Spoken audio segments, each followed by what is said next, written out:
Mon prof nous dit toujours qu'on est des pros de l'école. Pourquoi? Parce que pour la majorité d'entre nous, ça fait au moins 10 ans qu'on y va. Récemment, j'y ai réfléchi. Et en fait, non. On n'est pas tous des pros de l'école. Parce que c'est pas le fait d'aller à l'école qui nous rend pros, mais c'est bien les techniques qu'on apprend à côté. Au travers de cet épisode, je vous donnerai les méthodes que j'utilise au quotidien et qui me permettent d'avoir de superbes notes facilement, sachant qu'à côté je suis un membre du Parlement régional de la jeunesse et je dois gérer des pages sur les réseaux sociaux. Ok, déjà on commence prise de notes. En parlant de ça, j'espère que vous prenez des notes. Bref, jusqu'en seconde, je prenais des notes linéaires, classiques quoi. Et puis je tombe sur un livre de Tony Buzan, l'inventeur des cartes mentales. Si ça vous dérange pas, on parlera de mind mapping, ça fait plus classe. Je lis le livre en entier en 2 jours avant la rentrée. Lors des fournitures, j'achète plein de feutres, et en classe, je m'y mets. Outre le fait qu'en cours, aujourd'hui, on m'appelle Mister Mindmap, j'adore mes notes. Et j'adore prendre des notes. Le problème avec la prise de notes linéaire, c'est que ça reflète pas notre manière de penser. Réfléchissez 2 secondes. Justement, quand vous réfléchissez à quelque chose, tout d'abord, vous avez l'idée principale. Puis là, vous avez d'autres idées rattachées qui vous viennent en tête. Et puis tour à tour, vous allez encore plus profondément dans ces idées rattachées. Et bah c'est exactement comme ça que ça marche le mind mapping. Si vous ne me croyez pas, je vous invite à chercher sur Google mind map pour aller voir. Allez-y, je vous laisse un instant.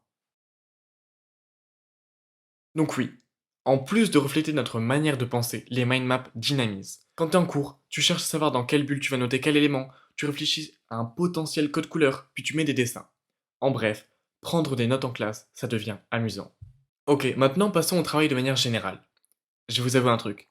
Ça a peut-être cassé des croyances que vous auriez pu avoir sur moi, mais en fait en semaine, je travaille très peu. Ce que je veux dire, c'est qu'en semaine, je fais le strict minimum. Je fais mes devoirs, je révise les interros, mais je m'avance pas pour le week-end. Pourquoi? Parce que je suis épuisé pour faire plus et que les réseaux me prennent beaucoup de temps. Je dis pas que c'est forcément quelque chose de bien, mais je veux que vous vous rendiez compte que c'est aussi possible de peu travailler, du moins en semaine, et d'avoir 17 de moyenne en première générale. Bon, je vous vois que le week-end, je passe la plupart de mon temps à travailler. Mais alors, comment est-ce qu'on travaille efficacement? Je vais rien dévoiler à personne si je dis qu'il faut changer son téléphone de pièce, je pense. Déjà, pour commencer. Quand je travaille, je pose généralement mon téléphone dans la cuisine. Carrément. Je peux pas le regarder. Et quand je fais des pauses, ça m'incite à faire autre chose que de scroll sur TikTok, ce qui est un peu triste comme pause finalement. En parlant de pause, il y a une méthode que j'utilise pas, mais que vous pouvez tester. C'est la méthode Pomodoro ou Podomoro, je sais pas. Le principe, c'est que pour 20 minutes de travail, vous faites 5 minutes de pause. Ça fait 4 fois. Et toutes les heures, 20 minutes de pause. C'est une méthode qui marche bien si vous avez peu de choses à faire, mais personnellement, quand je travaille, je m'arrête pas.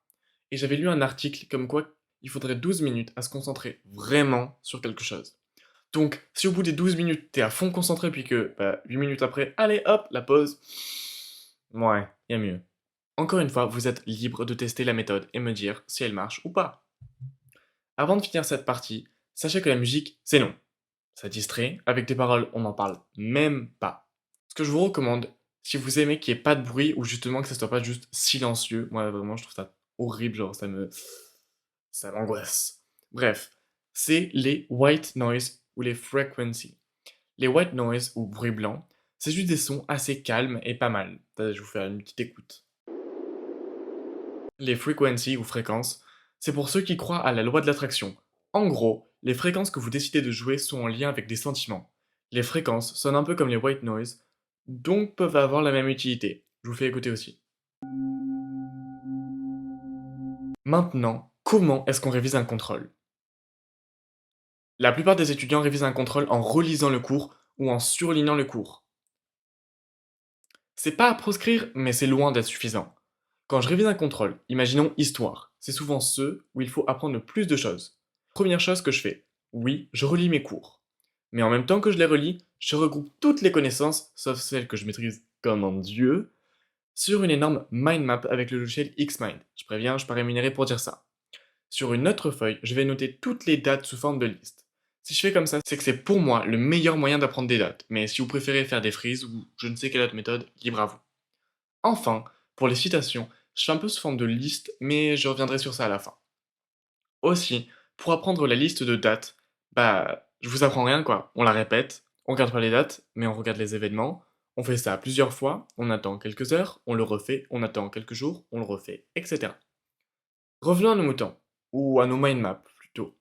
Quand la mind map primaire est faite, ce que vous pouvez essayer de faire, c'est d'en refaire une depuis le début, sans regarder mon cours, ni la première mind map, et d'essayer de finir avec à peu près la même chose qu'au début. À la fin, comparez les deux, et vous marquerez en rouge tous les éléments que vous avez oublié de mettre. Ces éléments sont généralement ceux qu'on connaît le moins. Une autre technique consiste à lire le nom de l'idée qu'on va développer dans une bulle et à l'expliquer à ton pote imaginaire. Ouais, allez, fais pas le timide, on sait tous qu'on avait un ami imaginaire dans notre enfance. Mon frère avait déjà une fille, en mode un enfant à lui, mais imaginaire du coup. Ce que j'essaie de vous expliquer là, c'est que justement, pour expliquer quelque chose à quelqu'un, il faut l'avoir compris. Donc, si vous faites semblant d'expliquer votre cours à votre ami imaginaire, vous vous rendrez compte au fur et à mesure des choses qui vont pas, ou des choses que vous n'avez pas compris. Et quand c'est le cas, notez vos erreurs pour vous en rappeler et vous améliorer. Enfin, si c'est vraiment un gros contrôle du type quoi, 3 ou 4, ce que je fais souvent, c'est que je m'entraîne sur des sujets zéro. Je vais parfois chercher dans les manuels ou sur internet des sujets d'examen passés et je les refais. Je me mets dans les mêmes conditions que l'examen. C'est pour une seule et simple raison. On se rend compte super vite de ce qu'on sait pas. Quand c'est le cas, à la fin de votre épreuve, entre guillemets, écrivez toutes vos lacunes sur une feuille et faites en sorte que ça n'en soit plus. Une citation que j'adore dit: l'échec n'est pas l'opposé de la réussite, il en fait partie. Et c'est vrai, sans échec, on s'améliore pas et donc on réussit pas ou moins bien. Ce que vous pouvez faire avec ces examens blancs, une fois que vous les avez finis, c'est de les montrer à vos profs. Contrairement à ce que vous pourriez penser, vos profs sont là aussi pour vous aider du mieux qu'ils peuvent. Oui, je sais, en fonction des établissements, c'est difficile à croire. Allez voir votre enseignant avec votre sujet, vous lui expliquez les situations. Oui, bonjour, monsieur, madame. Comme vous le savez, on a bientôt un contrôle qui est assez important. Et du coup, pour m'entraîner, j'ai fait ce, ce devoir. Est-ce que ça vous dérangerait peut-être de le prendre et de me dire en fait les choses que je pourrais améliorer? Sachez qu'un professeur ne m'a jamais refusé une seule copie. Il y en a même un qui, une heure après, est venu me voir en plein cours pour me dire tout ce dont j'avais besoin. Au final, j'ai eu 17,5, un D sous la moyenne générale est à 12. Enfin, pour conclure avec les contrôles et pour finir avec notre prétendu prochain contrôle d'histoire, pour trouver les accroches de dissertation, ce que je fais, c'est une fiche avec des éléments du cours qui pourraient s'y prêter, ou bien je vais sur le manuel, ou bien même sur les plateformes en ligne comme Schoolmove, et là, c'est des mines de connaissances, mais aussi d'exemples qui permettent d'étoffer votre sujet. Sachez que c'est vraiment comme ça que je travaille tout le temps. Je vais conclure cet épisode avec des conseils généraux qui relèvent du bon sens pour moi, mais qui ne le sont peut-être pas pour d'autres. Écoutez en cours, ça fait la différence, je vous le promets. Rien que si vous vous endormez en cours, ce qui m'arrive souvent, rien que participer, ça dynamise et direct, moi ça me réveille. Soyez à côté de quelqu'un que vous appréciez en classe, mais aussi quelqu'un qui vous challenge. Il y a des gens, quand on sera assis à côté d'eux, on fera des exos, puis une fois les exos finis, on bavardera. Il y a d'autres potes toutefois qui, une fois les exos faits, vous encourageront à en faire plus. Et c'est grâce à eux qu'on fait plus que ce qui est attendu, on s'améliore plus rapidement et on a souvent moins de devoirs. Dormez. Pas en cours, mais dormez. Je sais que pour beaucoup, c'est compliqué la question du sommeil parce qu'il y a des devoirs, etc. Mais apprenez vraiment à gérer votre temps de sommeil. Et je vais vous donner un peu une petite métaphore. Imaginez vous êtes un téléphone. Ça fait pas rêver. Dites-vous que dormir, c'est comme si on vous rechargeait. C'est inévitable. Et si vous ne le faites pas, ça prend 11 jours sans dormir pour mourir quand même. Vous mourrez un peu comme votre iPhone quand vraiment vous aurez plus du tout de batterie. Dormir, c'est un devoir, le plus important de tous, car il vous permettra d'être efficace en classe, mais aussi sur le reste de tous vos autres exercices. Sans repos, même avec de bonnes techniques, vous n'êtes qu'un zombie qui fonce droit vers les portes de l'enfer. Ici, c'est l'école. Alors que l'école peut être un moyen de se surpasser si on dort assez. Mettez-vous au premier rang, ou dans les premiers rangs. Ce que j'ai remarqué, c'est que quand on est derrière, on a tendance à bavarder, on participe moins, et quand on essaie, le prof nous interroge moins facilement. Ce qui finalement alimente ce cycle sans fin. Alors que quand on est devant, déjà, on oublie les gens derrière. Sachez que moi, ça m'est déjà arrivé, en mode, vers octobre, de me rendre compte qu'il y avait des gens dans ma classe que je connaissais pas. J'étais en mode, on s'est déjà croisés?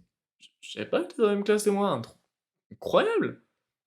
Voilà, donc, euh, on oublie les gens en fait qu'il y a derrière, Donc pour ceux qui sont timides, il n'y a rien de mieux. Et le prof nous voit, donc on peut pas faire n'importe quoi. Et quand on veut participer, on peut. Et aussi, on voit mieux le tableau, mais ça, sauf si vous avez des problèmes de vue. Bon bah voilà, j'espère que cet épisode vous aura plu. Si déjà vous mettez ces méthodes en place, je vous assure que ça changera quelque chose. C'est 100% obligé. Si cet épisode vous a plu, je ferai peut-être une deuxième partie sur la visualisation et l'apprentissage avec le palais mental et d'autres techniques. Aussi, n'hésitez pas à noter l'épisode sur la plateforme sur laquelle vous êtes. Et n'hésitez pas aussi à venir me parler sur Instagram, podcastins, P-O-D-C-A-S-T-2-E-N-S, exactement comme ce podcast. Et pour TikTok, bah, c'est le même username. D'ici à la prochaine fois, je vous souhaite une bonne continuation, portez-vous bien et à très vite.